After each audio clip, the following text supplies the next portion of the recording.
오늘은 40절부터 51절까지 말씀입니다. 열왕기상 7장 40절부터 51절까지 말씀. 한 절씩 교독하시겠습니다. 히람이 또 물두멍과 부삽과 대접들을 만들었더라. 이와 같이 히람이 솔로몬 왕을 위하여 여호와의 전에 모든 일을 마쳤으니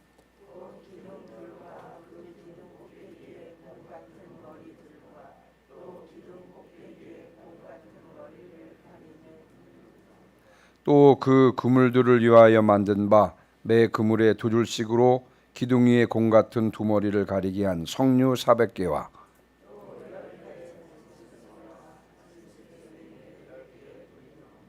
한 바다와 그 바다 아래의 소 12마리와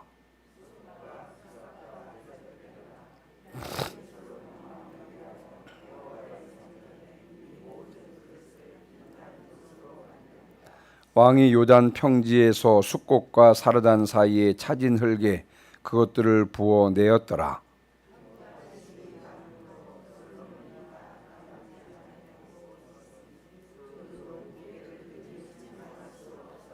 솔로몬이 또 여호와의 성전의 모든 기구를 만들었으니 곧 금단과 진설병의 금상과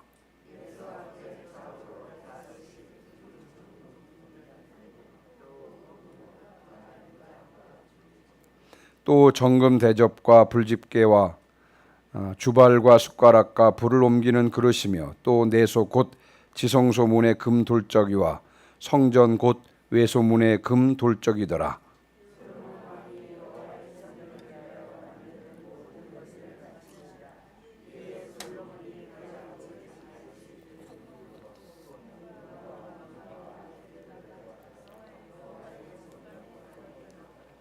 아멘. 솔로몬이 이제 성전을 건축하는데 두로에서 히람을 데려왔다 그랬죠. 히람은 이스라엘 과부의 아들이고 아버지는 두로 사람이라 그랬습니다. 근데 이 히람이라고 하는 사람이 노세 대장장이라 그랬어요. 노세 대장장이. 그래서 솔로몬에게 와서 놋과 관련된 모든 공사를 했다고 이제 말씀을 드렸는데, 자, 지난 주일 새벽에 말씀드린 대로요. 이거 히람이라고 하는 사람이 노스의 대장장이라고 말씀드렸는데, 이 솔로몬의 지시에 따라서 성전 앞에 두 기둥, 오른쪽의 기둥을 야긴이라 그랬고 왼쪽 기둥을 보아스라 그랬죠. 놋기둥 2개도 만들었고요. 또 제사장들이 씻을 수 있는 놋바다도 만들었고, 그리고 제물들을 씻을 수 있는 물두멍 10개의 물두멍도 만들었고, 그리고 물두멍을 받치는 놋받침 수레 10개도 만들었다고 이미 이제 말씀을 드렸습니다. 자, 이제 여러분 이제 40절 한번 보시기 바랍니다. 40절. 히람이 또 물두멍과 부삭과 대접들을 만들었더라. 여러분 이 본문을 읽으면 혹시 여러분 가지고 있는 성경에도 그 물두멍이라고 하는 그 단어의 숫자가 기록되어 있나요? 숫자가 적혀 있죠? 제가 가지고 있는 성경에는 이 물두멍에 1이라고 하는 숫자가 적혀 있고, 그 밑에 아래 보시면 2라면 역대하 4장 11절에는 물두멍이 아니라 소치라 이렇게 기록되어 있다라고 제가 가지고 있는 성경에는 기록되어 있는데, 아마 여러분 성경에도 그렇게 기록되어 있을 것입니다. 자, 여러분 45절에 보시면 45절 솥과 부삽과 대접들이라. 이 40절에 있는 것과 평행 본문인데 여기에도 물두멍이라고 안 그러고 솥과 부삭과 대접들이라 그랬습니다. 그래서 여러분 이 40절에 나오는 히람이 또 물두멍을 만들었다는, 여기서 물두멍은 물두멍이 아니라 아마 솥으로 보는 것이 맞다라고 생각합니다. 왜냐하면 이미 이제 물두멍은 38절에서 이미 솔로몬이 만들었기 때문에요. 아마 솥으로 보는 것이 맞을 것이다라고 하는 것이 주석학자들의 의견인 것입니다. 자, 그러면 솥은 뭐냐면요. 여러분 희생 제물을 드릴 때 희생 제물을 삶는데, 희생 제물을 삶기도 했었는데 그 삶을 때 사용했던 용기가 솥이었습니다. 그리고 부삽은 여러분 짐작하시는 대로 제단에 재를 퍼내는 데 사용했던 도구고요. 그리고 대접은 희생 제물에 피를 담았던 그릇을 대접이라고 할 수가 있습니다. 그래서 히람은 이 모든 것을 노스로 만들었다라고 45절에 기록되어 있습니다. 자, 그러면서 이제 40절 중간부터 다시 한번 보시면 이와 같이 히람이 솔로몬 왕을 위하여 여호와의 전에 모든 일을 마쳤으니. 네. 히람은 성전에서 녹과 관련된 일을 하려고 부름을 받았는데 이와 관련된 일을 모두 마쳤다라고 성경은 기록하고 있는 것입니다. 여러분, 이 하나님의 손에 붙잡힌 바 되어 하나님의 일을 위해서 쓰임 받았으니 이 얼마나 감사한 일이겠습니까? 그렇죠? 히람처럼 주님의 일에 마음껏 쓰임 받는 저와 여러분 되시기를 주님의 이름으로 축원합니다. 자, 그러면서 저는 이제 오늘 아침에 이 히람이라고 하는 사람에 대해서 한 몇 가지 더 한번 생각을 해봤으면 좋겠다라고 생각이 들었습니다. 자, 먼저 여러분 히람에 대해서 언급된 구절이 14절이거든요. 다시 한번 보시겠습니다. 이미 저희가 지난번에 살펴봤습니다만 14절을 다시 한번 보시겠습니다. 자, 14절 같이 읽습니다. 시작. 그는 납달리 지파 과부의 아들이요 그의 아버지는 두로 사람이니 노스의 대장장이라. 이 히람은 모든 논일에 지혜와 총명과 재능을 구비한 자이더니 솔로몬 왕에게 와서 그 모든 공사를 하니라. 아멘. 히람을 소개할 때 여러분 14절에서는 어떻게 소개되고 있냐면요. 먼저 그는 납달리 지파 과부의 아들이다라고 이렇게 소개되고 있습니다. 과부의 아들이었습니다. 여러분 당시는 남성 중심의 사회였기 때문에요. 과부의 아들은 상당히 불리한 조건이었을 것이 분명합니다. 자, 그럼에도 불구하고 히람에 대해서 어떻게 평가되고 있냐면요. 이 히람은 모든 논일에 지혜와 총명과 재능을 구비한 자이더니 이 히람은 불리한 조건을 가지고 있었지만 그러나 노세에 관한 하는 최고의 찬사를 받고 있었던 사람인 것입니다.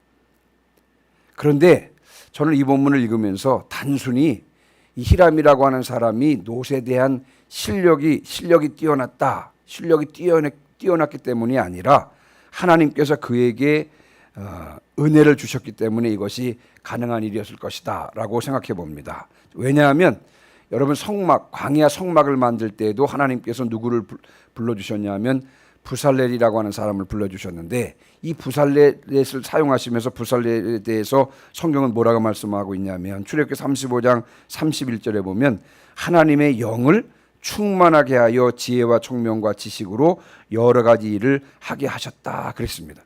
이 부살렐이라고 하는 사람이 재주가 뛰어났기 때문에 실력이 뛰어났기 때문이 아니라 하나님께서 이 부살렐이라고 하는 사람에게 하나님의 영을 충만하게 해서 지혜와 총명과 지식으로 여러 가지 일을 하게 하셨다라고 그렇게 표현하고 있습니다.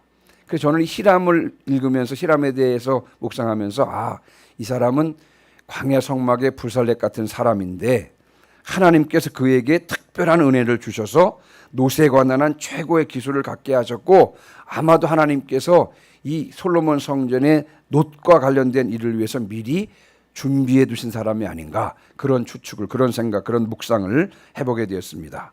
여러분 이것이 무엇을 말해 주냐면요. 여러분 성전은 솔로몬이나 히람의 능력으로 지어진 것이 아니라는 사실입니다. 하나님의 성전은 하나님의 능력으로 지어졌다는 것을 말하고 있는 것입니다. 다시 말하면 하나님께서 거하실 성전은 약인 즉 하나님께서 세워가신다는 것을 분명히 보여주고 있는 것입니다. 여러분 우리 교회는 주님의 몸인 줄 분명히 믿습니다. 우리 교회의 머리는 주님이신 줄 믿습니다. 머리 대신 주님께서 친히 이끌어 가실 것이고 머리 대신 주님께서 친히 세워 가실 것입니다. 우리는 머리 대신 주님께서 이끄시고 세워 가시는 대로 우리가 할 일은요. 머리가 되신 주님께서 이끄시고 세워 가시는 대로 선한 청지기로서 그분이 시키는 일에 최선을 다하여 충성하기만 하면 되는 것입니다. 또 착하고 충성된 종으로서 주님의 몸된 교회를 신실하게 섬기기만 하면 되는 것입니다. 히람에 대해서 묵상하면서 한 가지 더 생각해 보았습니다. 여러분 하나님께서 성전을 세우시기 위해서요. 성전에 이 히람이라고 하는 기술자를 붙여주셨구나 그런 생각을 하게 되었습니다. 광야 성막을 세울 때도요. 하나님께서는 많은 사람을 붙여주셨는데 아까 말씀드린 대로 하나님께서는 불살레뿐만 아니라 오홀리압을 붙여주셔서 지혜롭게 일을 하게 하셨을 뿐만 아니라 또 직접 이 그 불살레과 오홀리압을 세워서 재료를 가지고 직접 성물을 만들도록 하셨을 뿐만 아니라 이 불살레과 오홀리압을 돕는 동력자들을 붙여주셔서 이 불살레과 오홀리압이 지혜로운 일을 행할 수 있도록 돕도록 하는 사람들도 붙여주셨고요. 또한 하나님께서는 물질 일꾼도 붙여주셔서 마음이 감동된 사람들이 끊임없이 이 물질과 재료도 가져오게 하셨을 뿐만 아니라 또한 어떤 사람들은요 필요한 재료를 직접 만들어서 가져오도록 했습니다. 그래서 광야 성막을 만들 때는 여인들은 그 당시 그 실들이 필요했거든요.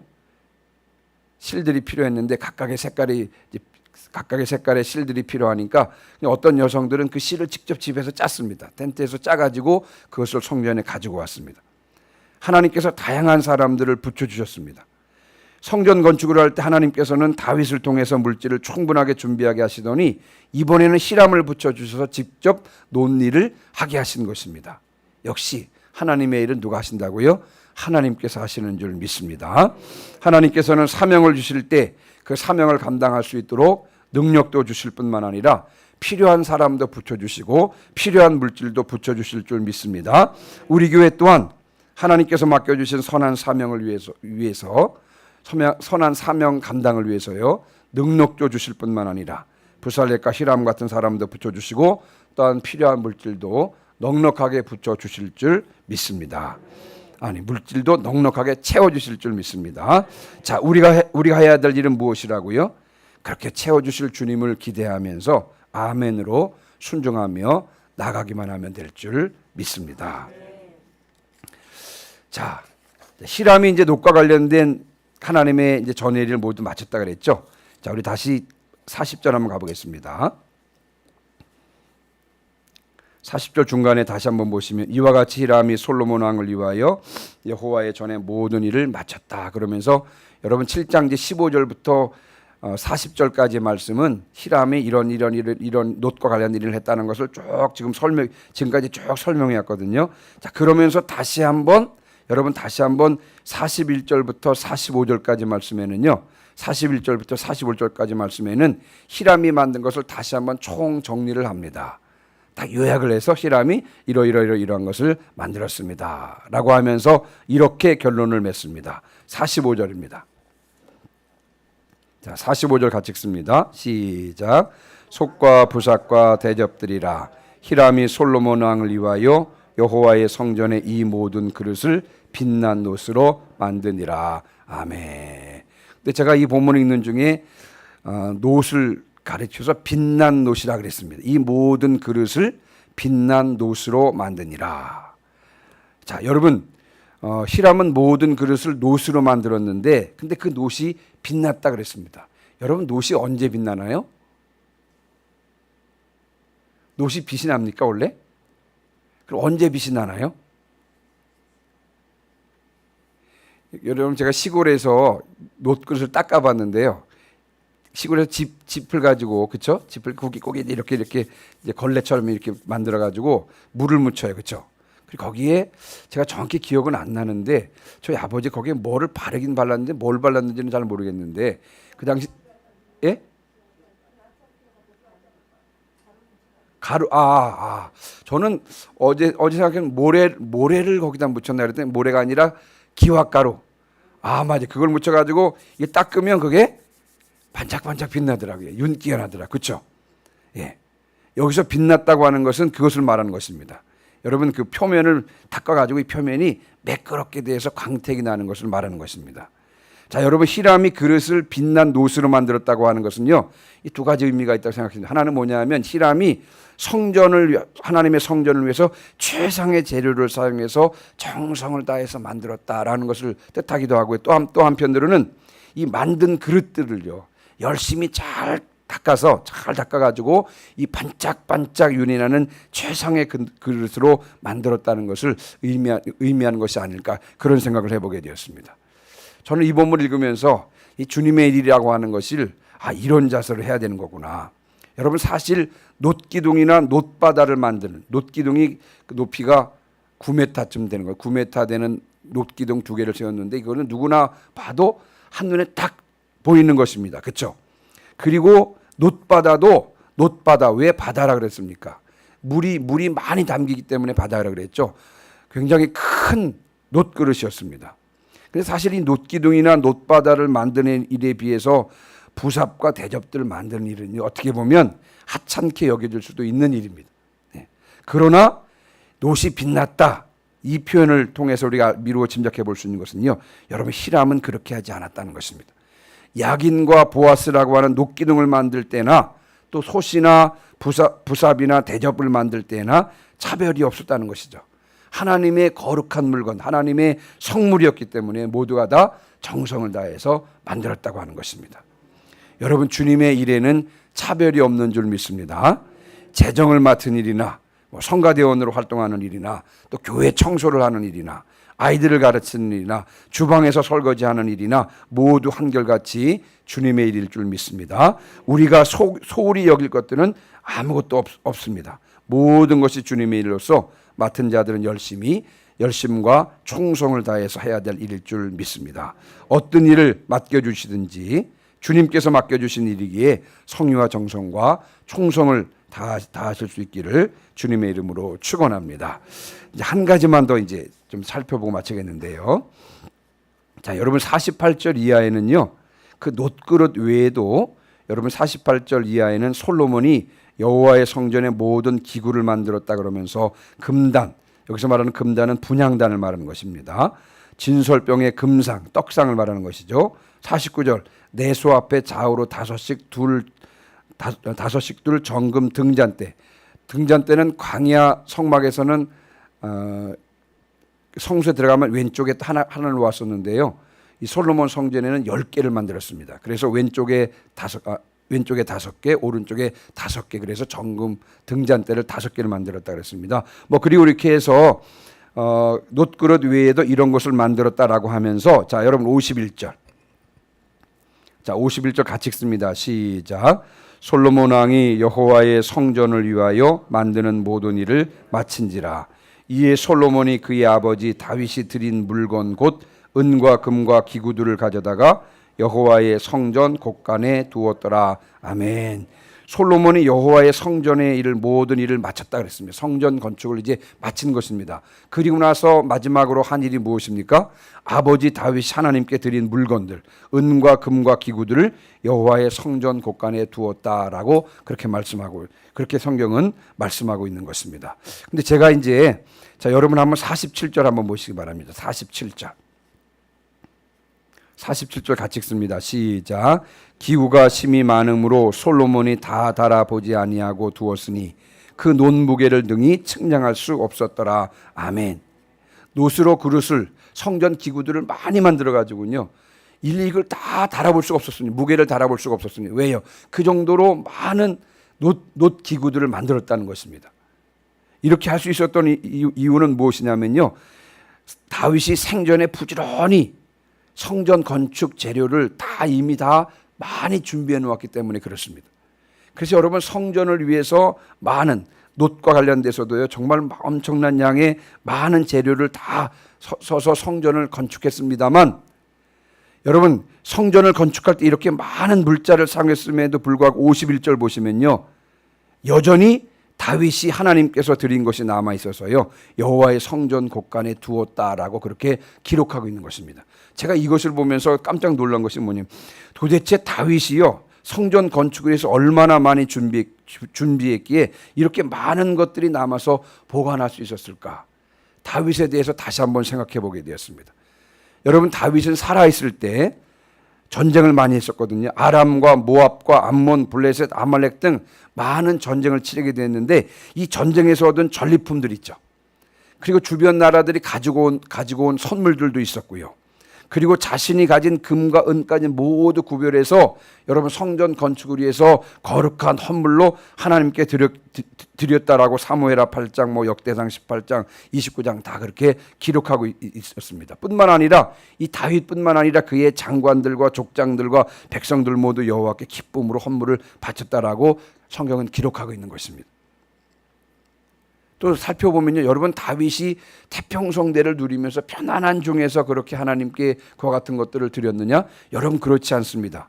우리가 이미 앞에서 다윗에 대해서 살펴보았지만 말년에 그의 삶이 얼마나 고달팠습니까? 그에게 많은 가장사가 있었잖아요, 그렇죠? 그러나 그런 환난의 날에도 다윗은 하나님의 성전 건축을 위해서 준비했다고 하는 것입니다. 여러분, 이는 다윗이 성전 건축에 대해서 얼마나 큰 열망이 있었는지를 알 수가 있는 것입니다. 그리고요, 비록 다 준비하는데 하나님께서 너는 안 된다, 너는 안 된다 이렇게 말씀하셨잖아요. 너는 손에 피를 많이 흘려서 안 된다 라고 그렇게 말씀하셨음에도 불구하고 후대에서 지을 수 있도록 하기 위해서 준비한 것을 보면요, 정말 다윗은요 하나님의 성전에 대해서 진심이었다는 사실을 알 수가 있습니다. 다시 말하면 하나님께 대하여 진심이었음을 우리가 알 수가 있는 것입니다. 하나님께서는 이런 다윗의 충성된 마음을 기뻐 받으시고 약속대로 그의 아들 솔로몬 때에 성전을 건축할 수 있도록 배려해 주셨던 것입니다. 저는 이 본문을 이제 읽으면서 나도 다윗 같은 이런 마음을 가졌으면 좋겠다, 그런 기도가 저절로 나오더라고요. 다윗의 그 하나님을 향한 진심을 저에게 허락하여 주시옵소서. 또 다윗의 이 하나님의 일을 향한 열정을 저에게 허락하여 주시옵소서. 다윗이 자신의 이름을 높이려고 하는 것이 아니라 정말로 하나님의 이름을 진심으로 하나님을 높여드리려고 하는 그런 마음을 제게도 허락하여 주시옵소서. 이런 기도가 저절로 나오더라고요. 이런 기도를 또한 여러분들도 올려드려야 될 줄 믿습니다. 오늘 말씀을 마무리하고 마치면서 다윗처럼 주님께 충성된 마음을 가질 수 있기를 주님의 이름으로 축원합니다. 뿐만 아니라 솔로몬처럼 하나님께서 약속하신 말씀이 성취되는 것을 친히 목격하실 수 있기를 주님의 이름으로 축원합니다. 뿐만 아니라 마지막으로 히람처럼 주님께 직접 쓰임받을 수 있기를 주님의 이름으로 축원합니다. 아멘. 450장 찬송하시고 오늘 들은 말씀을 붙잡고 기도하는 시간 갖도록 하겠습니다. 450장입니다.